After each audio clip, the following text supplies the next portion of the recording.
My Family and Other Animals by Gerald Durrell.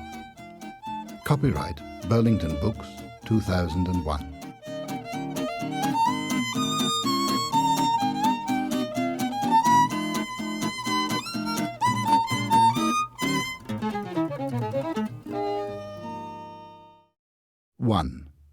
Leaving England. Chapter 1. A rainy day in Bournemouth. It was August in Bournemouth. A cold wind from the English Channel blew the rain against the seaside houses. I was 10 that year, and I was lying on the floor labelling my seashell collection. The rest of my family was sitting by the fire trying to keep warm. Everyone was ill, except for my eldest brother, Larry. Mother and I had colds. My other brother, Leslie, had earache, and my sister, Margot, had spots all over her face. "Mother, this family is disintegrating," said Larry. "Everyone is ill and unhappy." "We certainly are not," said Mother, as she looked up from her cookbook. "Corfu," Larry continued. "That's the place for us. We need sunshine and more space. My friend George lives on Corfu. He says it's wonderful. Let's move there." "All right, dear," Mother answered cautiously. "You go first and prepare everything, and the rest of us will come later." "You're not going to trick me again," said Larry. "When you said we would move to Spain, I waited in Seville for 2 months, but you never came." "You're not being fair, Larry. I can't suddenly move my family," said Mother. "There are a lot of things to arrange. Anyway, I can't sell this house yet. I only bought it a few months ago." "Of course you can," said Larry. "Sell it before we have time to ruin it." "It would be madness to sell it," said Mother. "It's impossible." So, as it was impossible and completely mad, we sold the house and moved to Corfu. We travelled by boat to France. When we opened our bags for customs inspection, it was easy to see what each person thought was most important. My sister Margot had suitcases full of clothes and medicines for her spots. Leslie had his entire gun collection and a few clothes.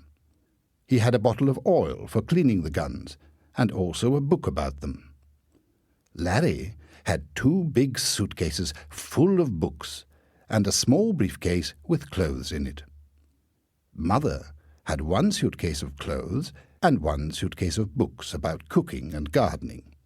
I only took with me the things I needed the most: 4 books about nature, a net to catch butterflies, a jar full of caterpillars, and my dog, Roger. Our train passed through rainy France and tidy Switzerland. It arrived at last in sunny Italy, where we caught a boat for the island of Corfu. In the early morning we saw the sleepy island in front of us. We could hear the sound of cicadas across the sea as the boat sailed towards the island.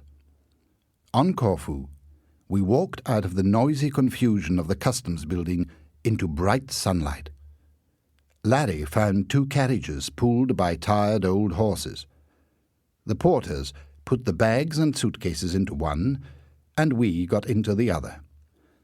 "Well," Larry demanded, "what are we waiting for?" "For Mother and the dog," said Leslie. "Roger has found a tree." "Come on, Mother, we're ready." "Can't that dog wait?" asked Larry.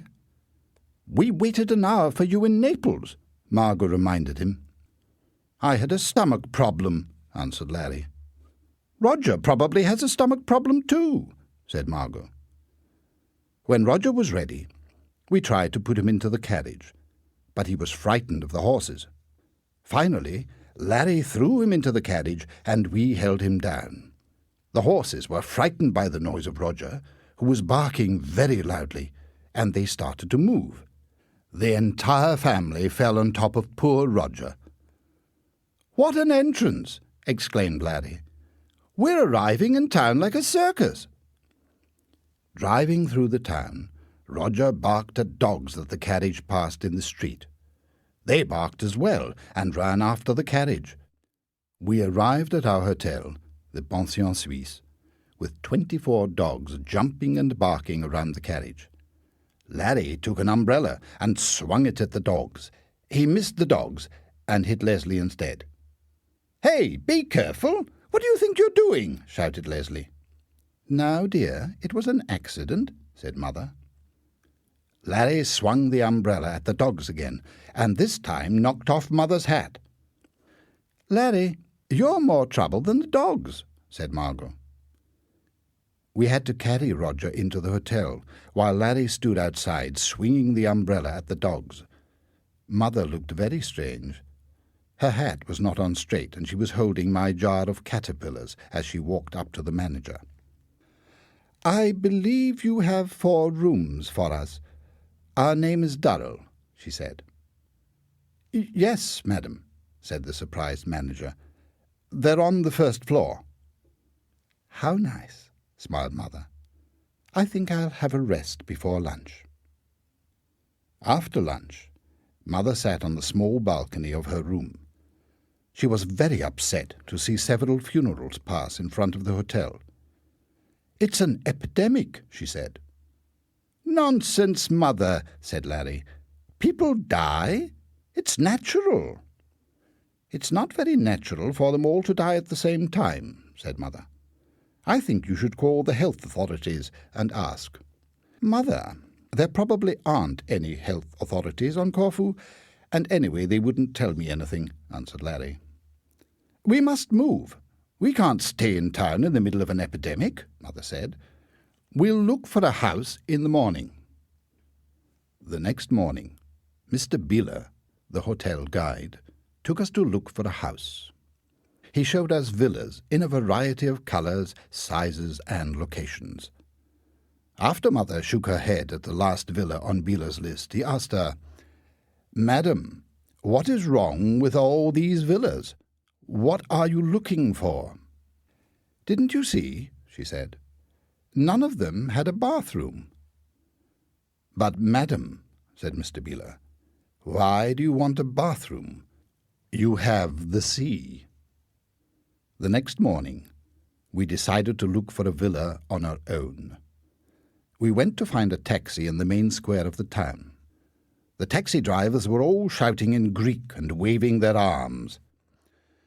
"We are English," shouted Mother over the noise. "We do not understand Greek." Suddenly, a big, dark man got out of a dirty old American car and walked towards us.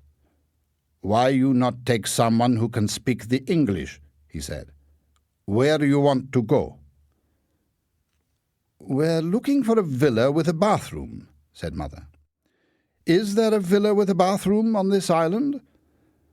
"Oh, I know villa with bathroom," said the man. "Get into car. I take you. English always want bathrooms. My name is Spiro Hakiaopoulos. I lived in America. Yes, I live 8 years in Chicago.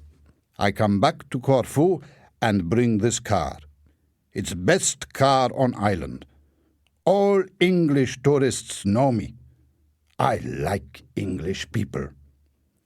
We drove past olive trees and vineyards full of grapes.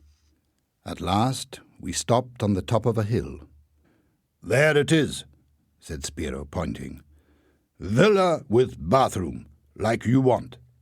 We looked at the hillside above the sea.